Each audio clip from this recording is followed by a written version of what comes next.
that the sun shines down its power to all the world and makes the wind blow strong as it will. I wonder how gentle rains can fall upon the land, so lovely earth can stay lovely still.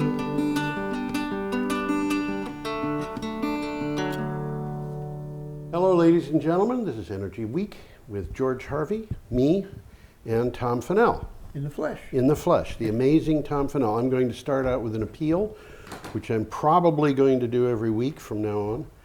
And I'm just going to read this blurb I've got here. As many people know, under the Trump administration, cable companies are allowed to reduce funding for public access television. And that means that Energy Week, BCTV, and all other activities of public access television have to find other means of support to keep local shows on the air.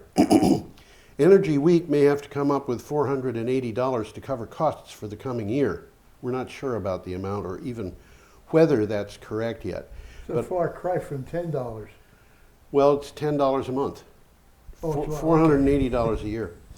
So I'm asking viewers for support for this show and for BCTV. You can make a donation online by going online to brattleboro.tv.org. Under the menu, find Support BCTV, which I think is at the bottom of the screen, where you can donate online using PayPal. When you donate by PayPal or credit card, just below the amount, you will find a box that you can click on labeled Add Special Instructions to BCTV. If you want to support Energy Week for any or any other particular show, you can say so there. I want to thank anyone who donates to Energy Week or for Energy Week. There's a bonus coming. Absolutely. To do that, I will send a copy of my little book, At the Pearly Gates, which is right here. There it is. See? Let's see, I just lost my place. To each of the first 24 people who send $20 or more to support this show. The books will be sent at my expense, so the $20 goes entirely to BCTV. If you prefer to get a Taoist play, Gaining the Pass, there's Gaining the Pass, it explains how and why Lao Tzu wrote the Tao Te Ching. It's a farce. Any good Taoist literature is a farce. You can request that instead. As a matter of information, oh, by the way, these books are going to be soft bound that I'm sending out. As a matter of information, you can buy these books and others I have written at two Brattleboro bookstores that are both on Elliott Street. Everyone's Books has them softbound. Outrageous has them hardbound. They're also available online at Barnes & Noble, so they can be read, and they can be read at Brooks Memorial Library. Should I read a chapter of this book? Short chapters. A short chapter. This is called Shoeless Fisherman. It's chapter 9. What? Shoeless Fisherman. Shoeless Fisherman. That's right. Old Zeke arrived at the pearly gates with his fishing pole, worn out clothes, and bare feet. St. Peter welcomed him with a smile, and Zeke just waved offhandedly as he shuffled silently by with a toothless grin. As he did so, St. Peter told him, "You'll find a nice brook about a half a mile up." Reverend Noteworthy said to St. Peter, "That man was a loafer who never did a lick of work in his life." "He was a fisherman," said St. Peter. "Fishing counts as work." Reverend Noteworthy was smart enough to let the subject drop. St. Cool. Peter, of course, was a fisherman. Was a fisherman, sure was. Okay, we're up to Energy Week. How about that? Okay. Okay, this is our 322nd edition. Who's that? Today being the 13th of June, 2019, this particular show starts with news on June 6th. And if you hear us talk about a news item that you would like to read more about, you can go to the date, go to my blog, geoharvey.com, geoharvey.com, click on the date on the calendar, and then you'll have about 15 items that you can look amongst. Some of these are well worth looking at. I mean, some of them really have a lot of meat to them. So absolutely. I'll try and alert you to some of the better ones, but I sometimes forget. And you can click on them, and Tom and I will try to keep up to date on what the date for these news items is. We're starting on the 6th of June. We have a picture. Start with a picture. Which is kind of an amazing picture. It looks like a funny tent. Yeah, it does. I was thinking it looks like a pup tent. This is from Clean Technica. Angie's, like it's called Angie, That's not right. Angie, That's because it's right. French. It's French. Home biogas turns household waste into renewable natural gas with ease. Angie invested in home biogas in the middle of last year and is now working with its team to grow the business. Home Biogas sells its products directly to consumers, so Angie's global reach and significant capital represent huge opportunities. One of the things that interested me about this is Home Biogas is a small company. Angie is a big company. Very large company, yeah. So they are putting money into this home biogas thing. Another thing, I did some research on this to find out what the story was. The biogas unit, which you see there, has to be at least at 59 degrees to work, 59 degrees Fahrenheit.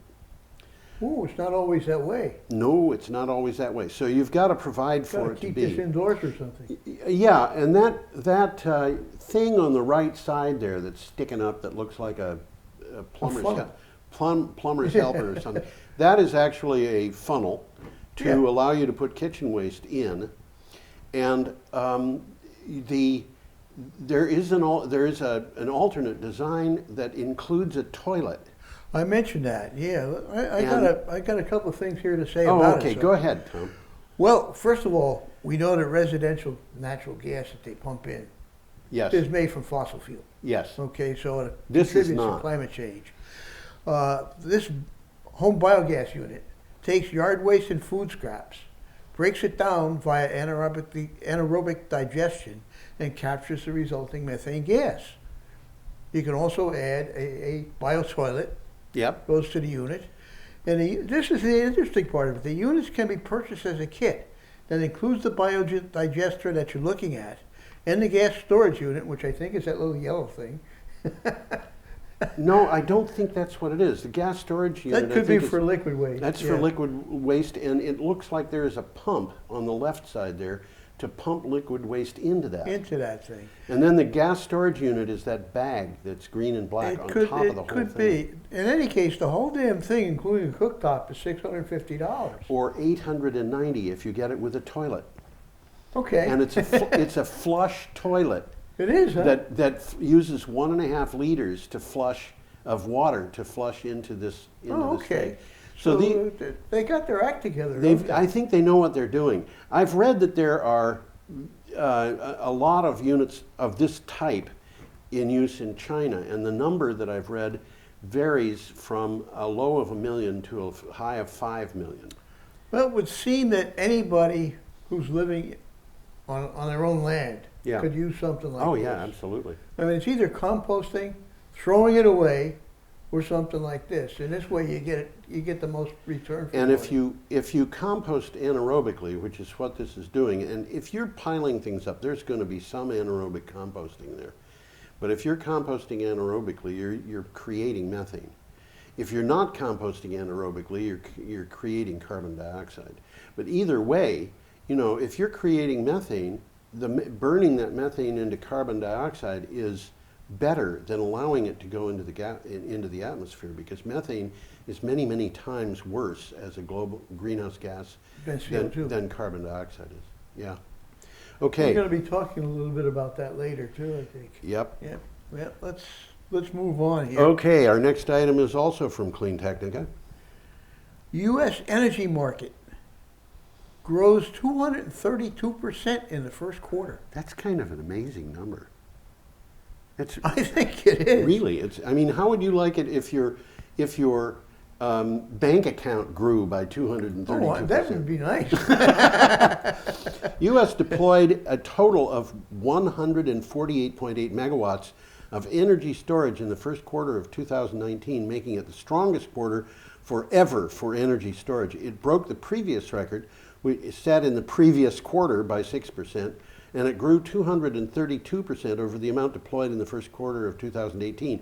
And you know what, Tom? My bet is that it's going to be over 100% growth between the first quarter of this year and the first quarter of next year. I wouldn't bet against that. From the article, it says energy storage deployments expect to reach over 4.3 gigawatts by 2024. That's a lot. That's an awful lot. And you know, people don't understand, when you combine solar power and wind power and batteries, you really don't need a lot of batteries to keep that going. No, because the solar and the wind peak at different hours of the day, Yeah. and you get a lot of wind at night. You don't do. get very much solar at night. You're not usually, no. Although I'll tell you, I have heard that Panasonic solar panels, some Panasonic solar panels are so sensitive to light that they will actually produce a measurable amount of electricity From the moon. not from the moon, from clouds Oh, yeah? that are overhead after sunset. Oh, okay. Yeah, that's interesting. Okay. It's sort of twilight then. Yeah, late twilight, during yeah. twilight, yeah. So, have you got more on that? No, we're going to pass on that one. Okay. Our next item is from The Guardian. We have a dull picture here, Yeah, we but got the a picture picture here. was supplied Pull by it The up there. Guardian, and I put them in when I can. Well, what's that guy doing anyhow? He's installing a solar panel, what can I say? I'm really glad I don't do that, because I was one of those kids who found it difficult to stand on a chair because heights always bother Well, me. heights bother some people and They don't do. bother others. Yeah. And I've done some pretty remarkable things with heights. I climbed a mountain in the Alps once. Did you? Yeah. Well, but you don't know it's high. Oh, yes, I did. You know it was strenuous, but Not going up, but I did going down. Uh-huh. Going up, everything was covered in mist. I couldn't see anything Oh, except boy. where I was. But going down, I came across a plaque that was in the side of the mountain that said, from this point on the 2nd of June 1924, Joseph Johnson from Milwaukee, Wisconsin, fell 328 feet to his death. And I looked down, there were these tiny little cows down there. Yeah, I kind of clung to the side of the mountain the rest of the way down. Well, All right. let's move on to this one here. Yes, let's do that. Home solar panel installations fall by 94% as subsidies are cut. And we will get back to this Yes, in this we're broadcast. gonna hit this one again. This is going to be, yeah. The UK's Labour Party has accused the government of, quote, actively dismantling, end quote, the solar power industry after new installations by households collapsed by 94% last month. The accusation is that the government is prioritizing fracking over household costs, jobs, and emission cuts. Now, Well, this is the UK. it's a the different UK. world. It's a different world. But there's a series of things. It's not as bad as it sounds, because the government immediately set to work to try to straighten things out. They haven't done it yet, I don't think. They have done a couple of things that are remarkable. So, Well, I got a quick takeaway here. Yeah. These solar feed-in tariffs that were in place have Yeah. encouraged more than 800,000 homes to fit their roofs with photovoltaics. yes, That's significant. yep, Trade unions said that the number of jobs in renewable energy had plunged because of a slowdown in the rollout of new projects. And a slowdown poses a big risk to plans to create a net zero carbon economy by 2045, well, which is arbitrary. the UK committed, and it was in the news today, to net zero emissions. what year? I think it was 2050. But they are getting serious about this. Well, it's about And, time. Well, they've been on top of things, sort of. they've been, and we will There's get always back. politics involved. Yes, there is, and we will get back to this. Yep, it's coming up again. It is. So should I mean, we? we're up to Friday, June 7th right now. There you go. We've got another one. That item was from The Guardian, in case I didn't say it. But this item is from Clean Technica. GM claims it can sell affordable electric cars that are profitable. GM, That's General Motors, by the way. that is right. General Motors President Mark Reuss, or Roos, I don't know how it's pronounced, but it's R-U-E-S-S. And speaking German, I want to make that into Reuss. That's Well, probably right. Reuters is R-E-U-T-E-R-S, Yeah, yeah. and I make, that's Reuters. He told an audience at the UBS Global Industrials and Transportation Conference that GM will soon be able to sell electric cars at, quote, a very average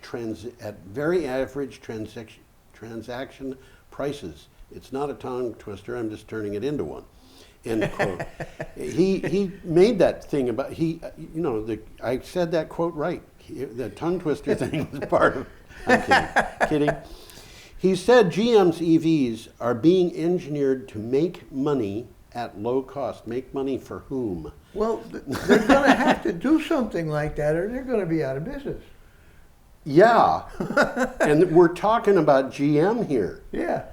Yeah, this is the company that just closed a bunch of plants in the Detroit area and got Donald Trump very mad at them. Yeah, they did.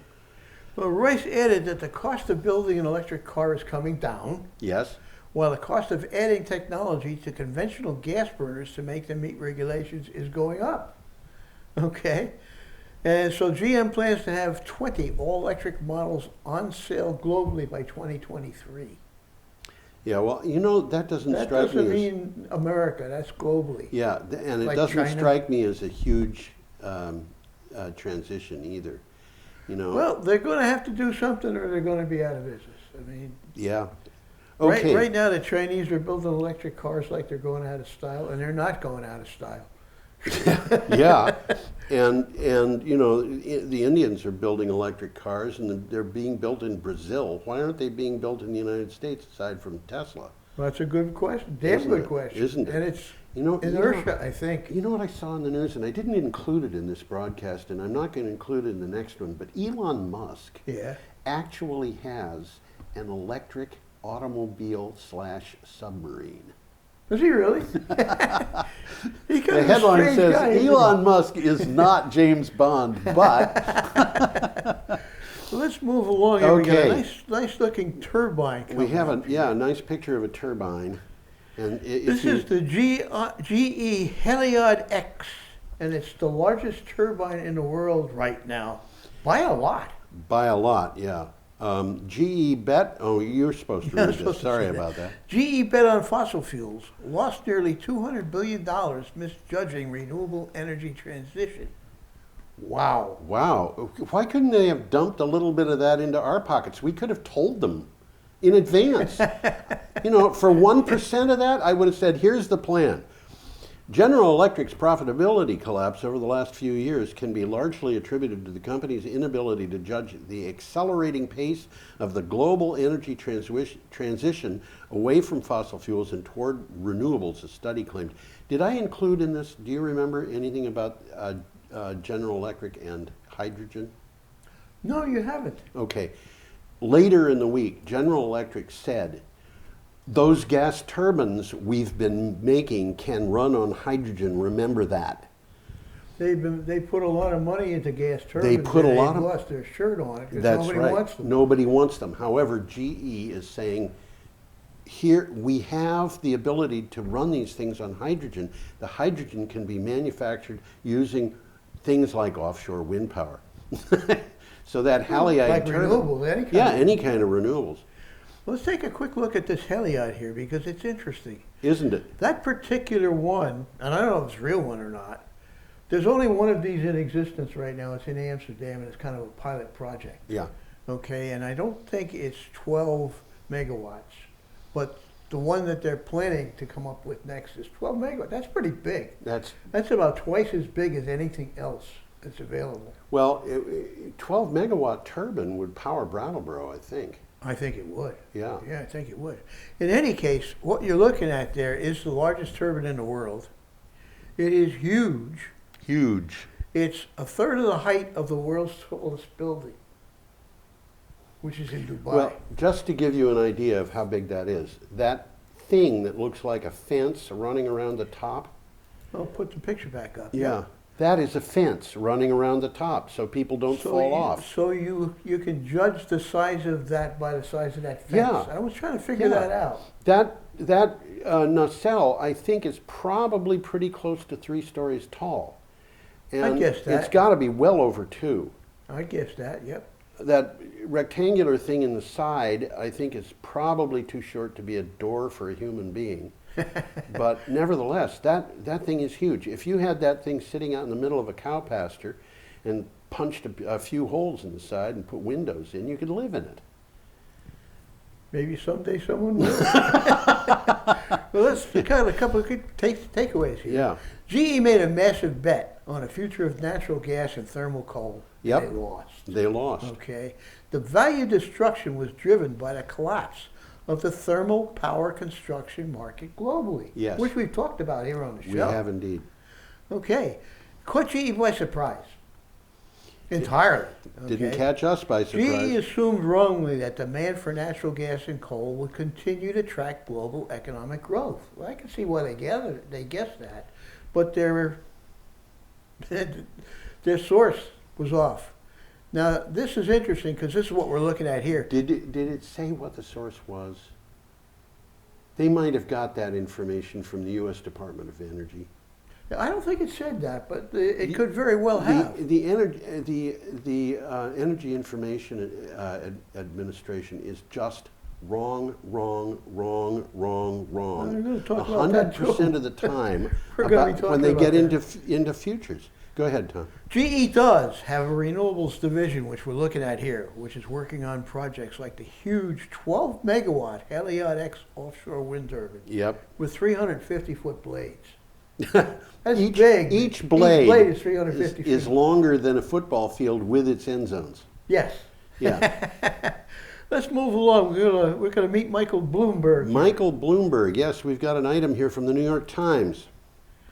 Michael Bloomberg promises $500 million to help end coal. Ooh. This is Michael Bloomberg trying to save the United States, which Donald Trump has promised to make great again. Bloomberg, the former mayor of New York City, will donate $500 million to a new campaign to close every coal-fired power plant in the United States and halt the growth of natural gas, his foundation said. The campaign will focus on state and local governments because the federal government is on approach. Well, that's just what I was going to say. Bloomberg is going to bypass Washington. Yeah. Okay. Where national action appears unlikely because of the divided Congress. Yes. And a president who denies the established science of climate change. He said, he meaning Bloomberg, he saw virtually no hope of immediate government action on climate change. Yeah. Okay, I'm with him on that. Trump has made reviving what he has called clean, beautiful coal a cornerstone of his energy agenda. He's blowing that one. And meantime, in the news today, I saw that of renewable energy jobs worldwide, and there's quite a few of them. Yeah, there are. 39% are in China. That's encouraging, isn't it? And you know, Yeah. 39% of them are in China, and then the article listed the other places, and they were in this order: Brazil, the United States, and the EU. Brazil, well, I'll tell you, that's because of ethanol down there. They use ethanol for driving their vehicles. They don't use gasoline. Okay. But the United States is blowing it. I mean, Donald Trump, I really kind of expect Donald Trump to say, I want battleships. I want them fired by coal. Remember the Maine? We're going to have the Maine back again. Make America great again. Make America great again. Absolutely. Well, let's take a look at some ice here coming up. Ice, and we are up to Saturday, June 8th, and we've got ice. We And do have I'm ice, sorry yeah. that's a black and white photograph, Yeah, but that's it's what came with the still article. interesting. It Yeah, is. It did. This is Okay, from that is melting ice if you didn't get it. Yeah, from the Philadelphia Inquirer. White House blocked intelligence aides' written testimony on climate change. Why would they do that? Why would they do that? Specifically to keep it out of the congressional record. The White House officials barred a State Department intelligence staffer from submitting written testimony this week to the House Intelligence Committee, warning that human-caused climate change could be, quote, possibly catastrophic, end quote. Well, the takeaway here. Senior military and intelligence officials warned climate change could undermine America's national security, a position Donald Trump rejects. And the article explains how it would undermine our national There's security. so many ways it is undermining our national Absolutely. security. I mean, just how high is the ship compared to the dock is a problem. It's already a problem. Yeah, you know, never even thought of that one, but you're right. It's already a problem. They're having trouble because the sea level. The ships are too low. The docks are too low. The ships are too high. Ships are too high. Yeah.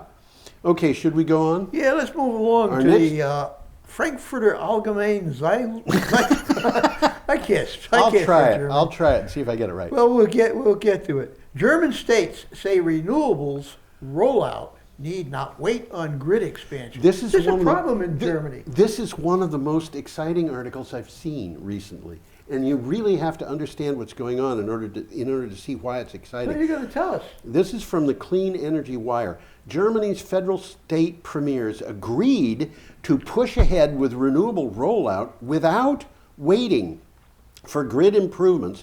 An article in Frankfurter Allgemeine Zeitung Report said. I think I got that right.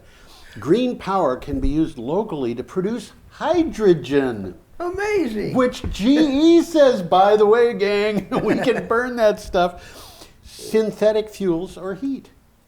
Absolutely. There you go. You can heat a building with electricity. Well, what this article's about is right now there's insufficient grid capability. Right. Okay, and they're saying, don't worry about it. Roll it out now and the grid will respond. Well, not just the grid will respond, but if you have, I mean, think about this for a minute. There's a few states in northern Germany that produce more than 100% of the electricity that they need from renewables. Yeah. Well, Schleswig-Holstein is one, and what is the name of it? It used to be Pomerania. Anyway, it's in the northeast corner of what used to be Near Poland. East Germany. Yeah, next to Poland. And these states, Schleswig-Holstein, I think, is producing 140% of the electricity that it needs from renewables, primarily from wind power. Now, if you doubled that, where would it all go? It can't go south on the grid because the grid's already running at capacity.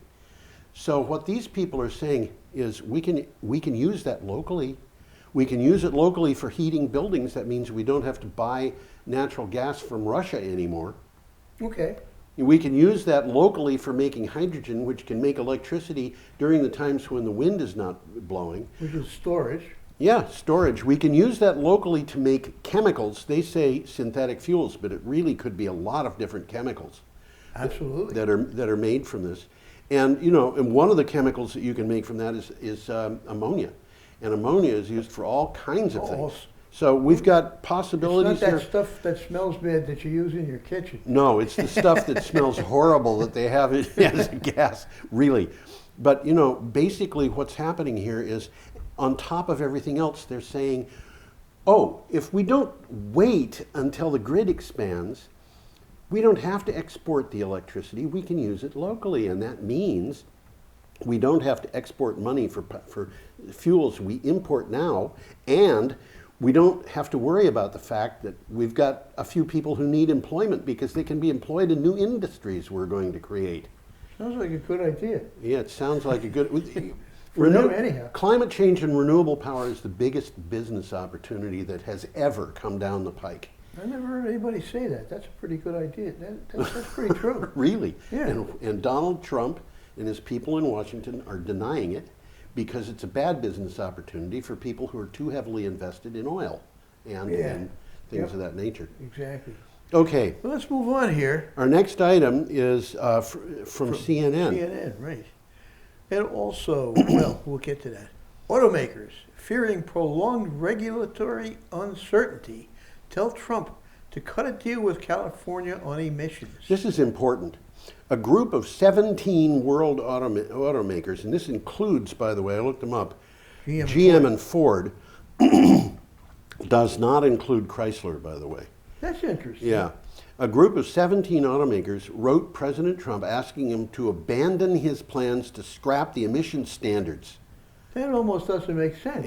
It sounds like it doesn't. Instead, they want to compromise with California and other states that use tougher standards. And you know, the Trump administration tried to get California to budge on this, and they just gave up. They gave up, yeah. Because they said, well, California is not willing to negotiate on this. Well, of course they're not. I got a little bit of the numbers here. Go ahead. Well, the Obama rules required automakers to produce vehicles with an average fuel economy of 54.5 miles per gallon by the 2025 model year. That's great mileage. Wow. That's good. Prior rules only required an average of 34.1, so that's a significant change. Yes. Trump plans to freeze the average average mileage requirement at 43.7, which is right about halfway in between those two. The letter that the automakers wrote said the uncertainty caused by protracted litigation would be as untenable as the tougher rules. And you just talked about arguing with California. Here is the issue. California cut a deal with the federal government years ago that said they could have their own standards. And the reason the federal government did that was because they said, hey, here's a state of the United States which for practical purposes is as big as a country. Sure is. In terms of its market, it is I think the 6th largest country on earth. And everybody drives 3 cars at once. Yeah, that's right. And they all do it on the Los Angeles Expressway. Anyway, so they said, okay, as long as these different California has different rules, any state that wants to subscribe to California's rules is allowed to do it. Yeah, well, which has happened. 13 other states have done that. Plus the District of Columbia. Right. So you've got 14 states in the District of Columbia on one set of rules and the rest of the country on another. Duh, that doesn't make sense. Well, the auto industry, you know, these guys are saying it doesn't really, the thing that they're making money on is making cars. Mm-hmm. And the standards... They're not selling fuel. They're not selling fuel. And you know what? What was the date? Was it 2025 was the limit date? Yes. By 2025, I think you might have trouble finding a car with an internal combustion engine. I might be wrong. If things keep going the way they're going, you will have trouble. They just don't make sense anymore. No, they don't make sense. Okay, should we go on? Yeah, we're up to Sunday, June 9th. Yeah, we are indeed, and we have a picture here of Alabama. Let's get that Let's get the picture there. of Alabama up. Is that Alabama? I got Arkansas. I'm sorry, Arkansas. That's what it is. A picture of Arkansas. Ladies and gentlemen, that is what, if you've never been to Arkansas, that's what Arkansas looks like. Well, in case you're not tuned in, that's a flood, guys. This is not the way it normally looks. We all owe Al Gore an apology. Quote. Oh, man. More people see climate change in record flooding. And we're aware of that right now. The Mississippi, I think, has hit a new record, or 40-year record. There's a flood on the Missouri River that goes all the way from the Mississippi River up the Missouri past Omaha.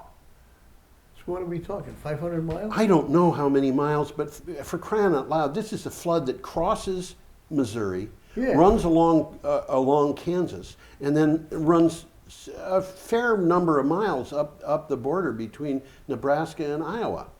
And Iowa, for crying out loud, they get floods on both ends of the state, and Missouri does too. Yeah, they do. You know, I mean, this is, anyway, okay. A string of natural disasters has hit the central U.S. in recent weeks, from tornadoes to heavy rainfall that flood fields, inundates homes, and threatens levees.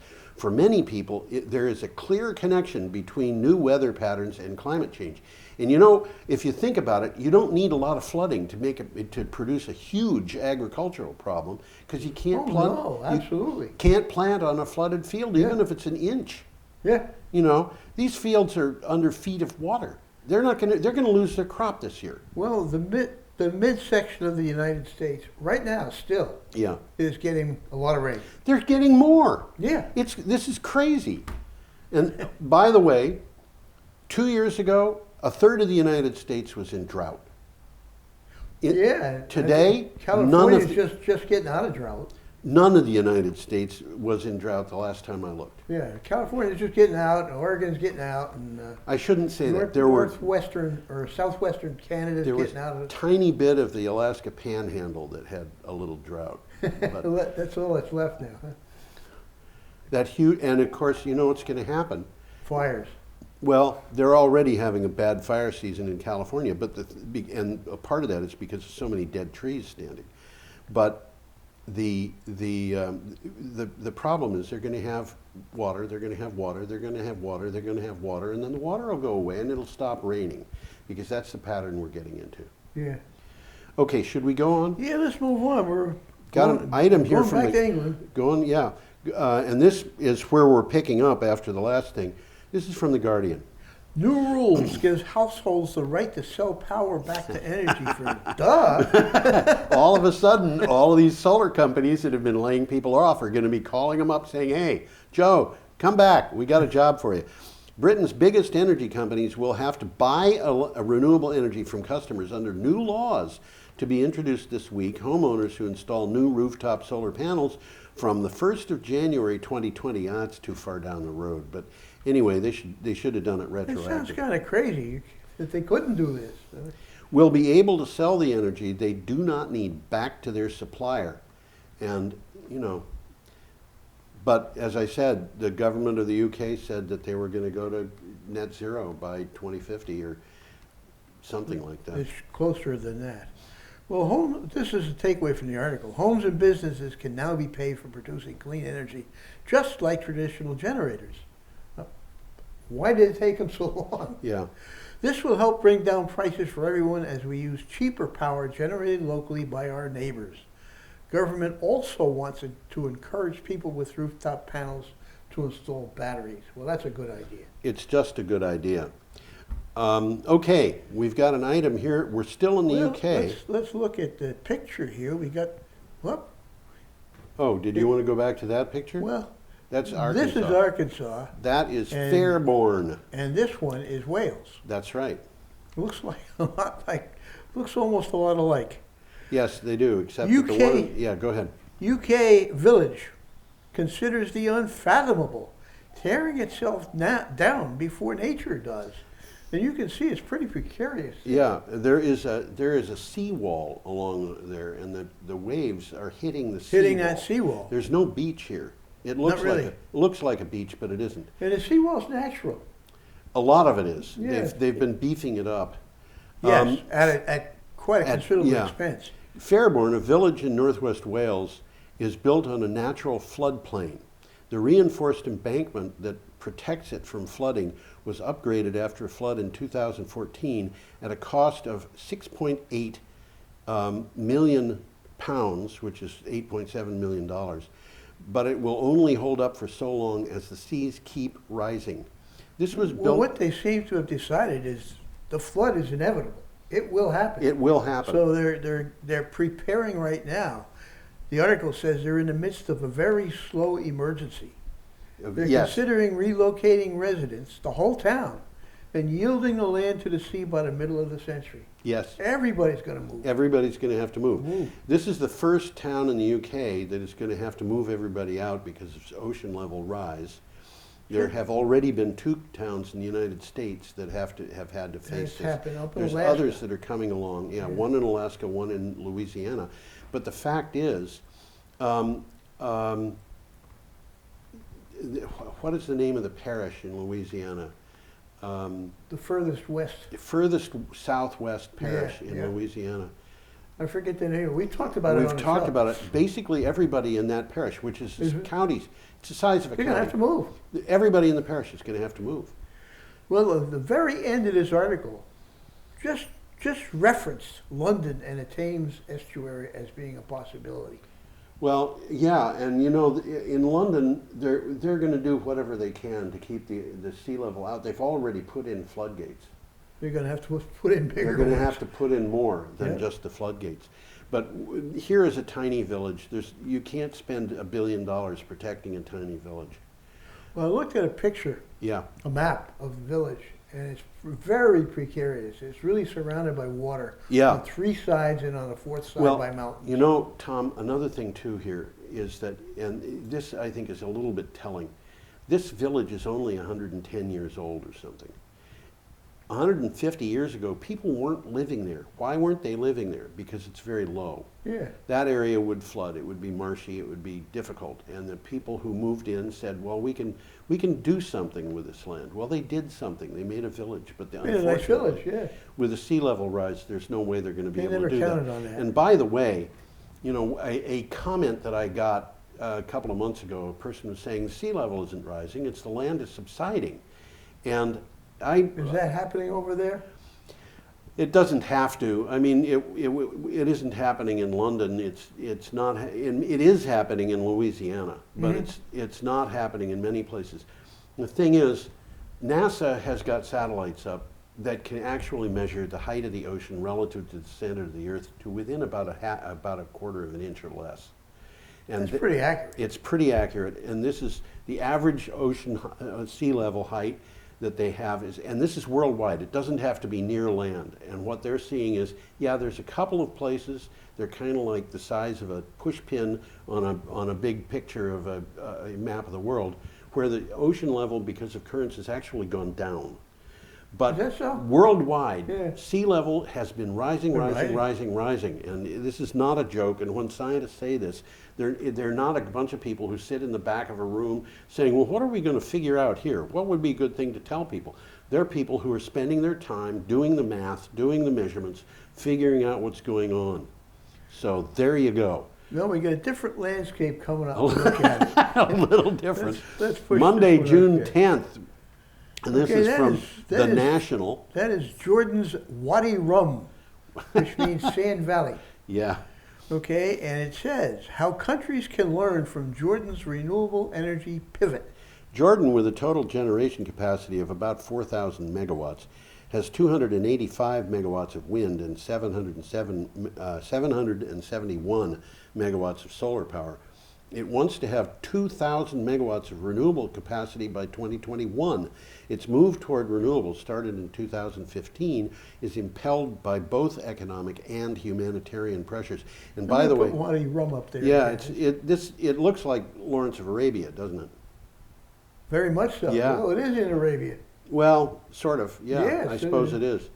And It's southeast Jordan. yeah, this is that area, that desert that they cross in Lawrence of Arabia. You Yeah. remember where all the people are trying to make it across, and Lawrence I goes remember back that. and finds it. Well, the trek across the desert that he did, and the desert was supposed to be impassable, was not very far from this. Yeah. This is part of the same thing. They were going to Aqaba to take it over. Okay, this is close to Aqaba. It's close to Aqaba. Okay, and I've read the thing. This is from the National, which is, as I recall, a publication in Pakistan, but I don't. I've seen the National. It's from the Indian subcontinent, either India or Pakistan. Yeah, I think it's It's Pakistan. well done. Yeah, That's it's got good. pretty It's a good good article, pretty good. publication. Okay, how countries can learn from Jordan's renewable energy pivot. Well, I've read the thing already. Oh, Duh. You want to go on? By 2021, I got a takeaway here. Yeah. By 2021, Jordan wants to have 2.7 gigawatts of renewable capacity. That's a significant amount, Yeah. especially for a small country. Yes, it It is. is using the vast expanse of sunny and windy Wadi Rum to harness its ambitions. And you can just see how the wind would go rushing down that valley, Oh, absolutely. guided by the mountains on either side. A local company has announced plans for concentrated solar thermal plant with battery storage. Okay. Battery storage is part of the issue. And, you know, in Saudi Arabia, which is right almost adjacent to this, in the daytime, in the summer, at least 9 months of the year, there's always a wind. Yeah, It's it's not gusty; it's a steady wind. So yeah, turbines make a lot of sense. yeah. Okay, we're up to an item from Clean Technica. I've got a picture here. We got utilities Middle East. Oh, yes, I'm sorry. Utilities Middle East. This is That's from what I Utilities got, yeah. Middle East. You're right. 900 gigawatts of coal to be replaced by renewable energy. Wow, This is according to 900 gigawatts. 900 gigawatts. Now, just so people understand, you remember the Vermont Yankee nuclear power plant? That's about 12 1,200 of those plants in terms of the output. Wow. Yes, it is. 1,200. 1,200 plants. Okay, Wow. a report from IRENA, which is the International Renewable Energy Agency, convincingly is important here, concludes that by 2020, the entire world will be able to install renewable energy for considerably less cost than existing fossil fuel That's 2020. plants. That's coming right up. That's coming right up. Renewable energy has fallen faster than even IRENA had forecast, and the costs keep declining. And by the way, on Sunday, an item is going to appear at Clean Technica addressing the question of how long those cost declines will continue to go on. How long? Don't keep us in suspense. Okay, I won't. We will deal with this next week, and I know because I wrote the article. They will just keep going on. They won't stop. They won't. They will not stop. Moore's law. It's like Moore's law. Yes. It's Wright's law. Wright's law. Okay. IRENA's report shows that prices have fallen and that wind in 2020 is going to drop to 45 cents a kilowatt hour. 4.5 cents, sorry, not 40. 4.5 cents per kilowatt hour. And solar will fall to 4.8 cents. Yeah, and we're seeing power purchase agreements in the United States for prices well below Well below that. Concentrated solar power is having a real step change in costs, with prices to fall by 27% a year between 2018 and 2021. How do you beat that? Wow. The report authors suggest that over the next 4 years, concentrated solar power will become mainstream and fall in price even further. You remember the coal mine we were talking about earlier in Australia? Yeah. What do you want to bet they never get any coal out of it? I wouldn't bet against that. I certainly wouldn't bet against that. We're going to run up against time constraints if we don't move a little bit faster. Well, we got 12 minutes left. We do, and 7 items. Clean Technica is the next one. Yeah, we're on the end of Monday. We'll make it. Yeah. Let's see if I got the right one. Yeah, I do. 900 gigawatts of coal. Oh, I just read You've that. already read that. This is the Walt Disney This one. is the last one from Monday. That's right. Walt Disney World solar panels now span 270 acres. By the way, that's a half a mile square. Okay. That's a lot. This is a very interesting picture article if you like pictures. Put the picture up. Yeah. There's many pictures of this. Nice. A lot of pictures. Hard for me to decide which picture. At 500 megawatts, the Walt Disney World solar array is one of the biggest in Florida. It generates enough renewable energy to operate 2 of Disney's 4 Florida theme parks. The Walt Disney Company has a 2020 goal to reduce, coming right up. This is not vision, this is year, to reduce emissions by 50% compared to 2012. Their solar panels equal twice the size of the Magic Kingdom. Okay. My. And there's also a nice 3-minute video, a solar tour of Disneyland, which is interesting. It's only 3 minutes. It's interesting. We should go on. Our next item is Tuesday, June 11th, and I'm just going to go straight to the slide there. Well, okay. That slide is labeled wind farm. I didn't even bother putting a caption on it on the picture, but this is from Wind Power Engineering. U.S. renewable energy generating capacity has now surpassed coal. According to an analysis by the Sunday campaign, using newly published data from the Federal Energy Regulatory Commission, U.S. electric energy capacity of renewable energy sources is now for the first time greater than that of coal. Yeah, it is. That's the capacity, by the way. It is not the output. The output still has to catch up. But I went and I found the FERC data and also data from the Energy Information Administration to find out how they compare in terms of output. Mm-hmm. Renewable energy is going to be catching up with coal on output very quickly. Yeah, it's going to catch up with nuclear possibly this year. It's going to catch up with coal, I think, by the year after next. Well, some numbers here. Yeah. This is significant because when they wrote this, the year was 4 months old. Mm-hmm. Okay, 18 new units of wind capacity and 102 new units of solar capacity were added during the first 4 months of the year. Yeah. Okay, something's happening, guys. Well, there's another thing too that we should tell people about, and that is we know for a fact, because the US DOE has admitted this, that their numbers on solar are not complete because they don't include about a third of the solar capacity in the United States is not included.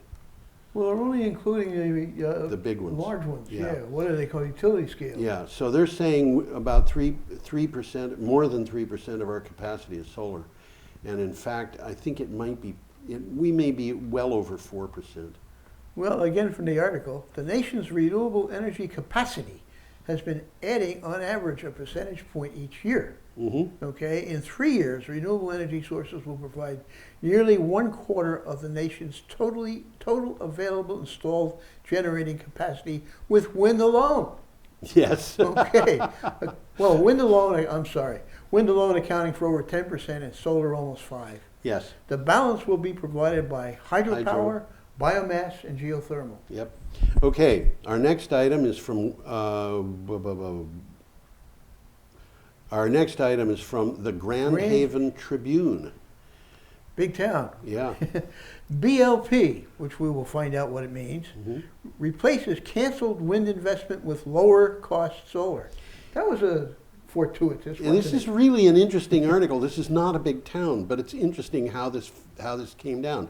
In Grand Haven, Michigan, the Board of Light and Power, which That's is BLP. is banking on renewable energy. When a wind project to which the BLP had committed was recently canceled, instead of wind, the local utility will be getting increased solar power. It is the BLP's second solar project. They had experience with solar. They knew what it was all about, and they just, said, okay, we're going to go to more solar.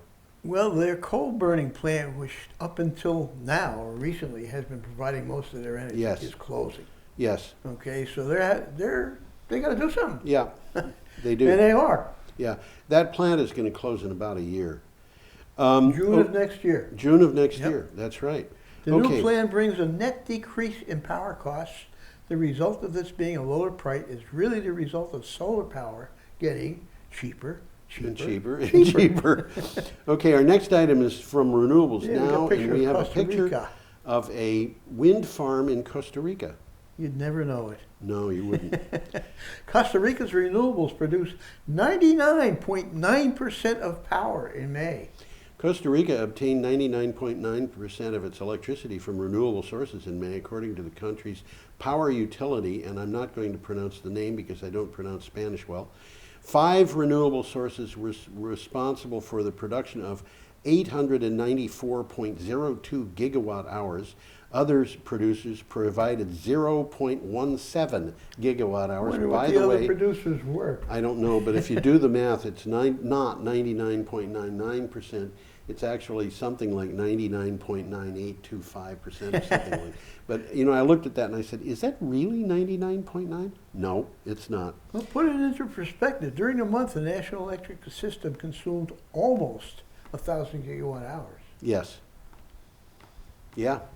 Okay, we're up to Wednesday, June 12th, and by the way, Man, Costa Rica gets most of its We got electricity another image from hydropower. This is an interesting here. picture. That's a pretty I picture. have no idea where that is. No, I was trying to figure that out.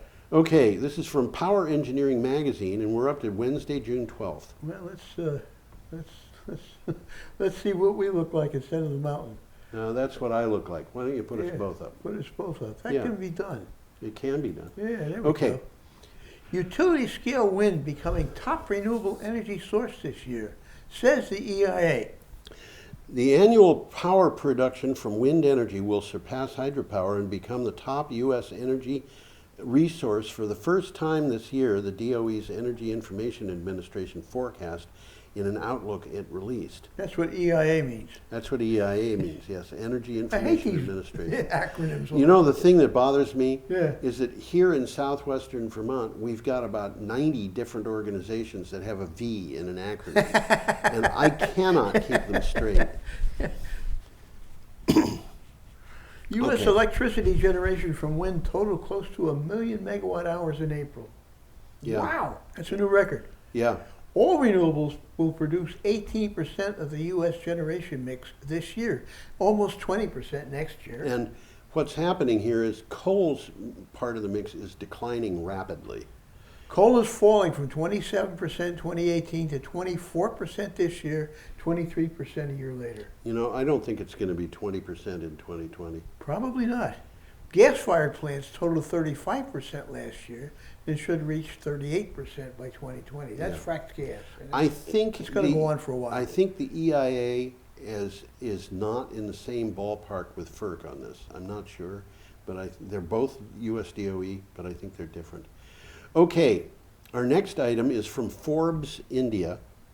And no, we skipped one. Power Engineering Magazine. Ah, yes, no, we just did that. Utility scale wind? Yeah. Yes, we did. I'm sorry. Our next one is from Forbes, India, and it was interesting because I could only find this in two places. One was the New York Times, which produced a paywall, and the other one was Forbes, India. I'm getting a paywall from the New York Times too, so I had to hunt this one up. Yeah. It's a significant article. And yes, it basically, is.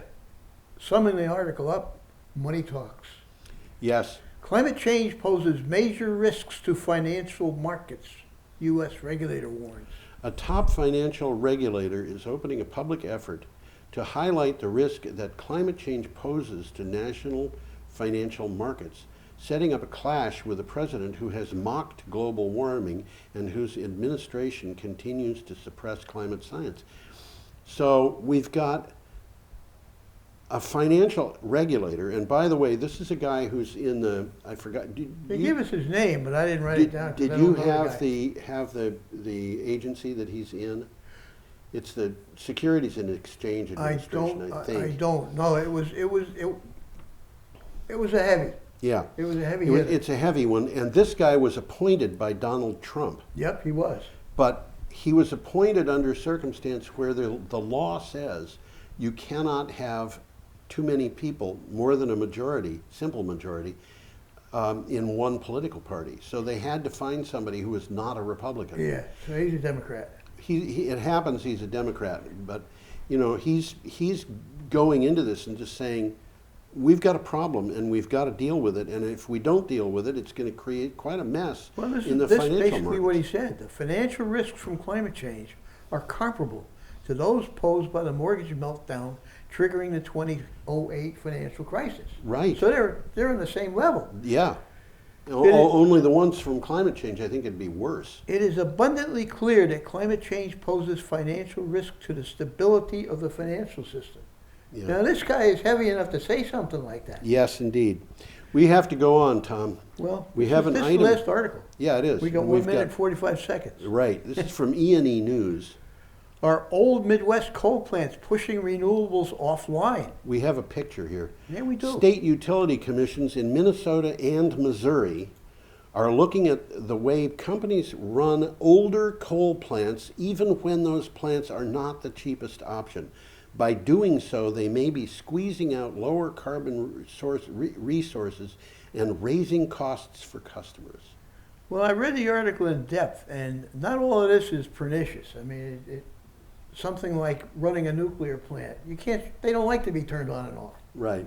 You know, so some of the reasoning behind this is what they're doing is they're running the plants at night and saying and making the wind turbines be furled so they're not producing, because they're saying we have to be here when people go to work in the morning.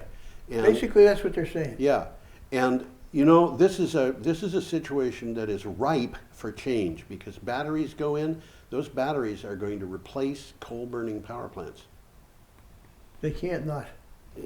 There it is. Listen, well, we're about over, guys. We're about over. Why don't you put us both up, which is going to take a minute because there's a couple of switches. There you go. So we will say goodbye.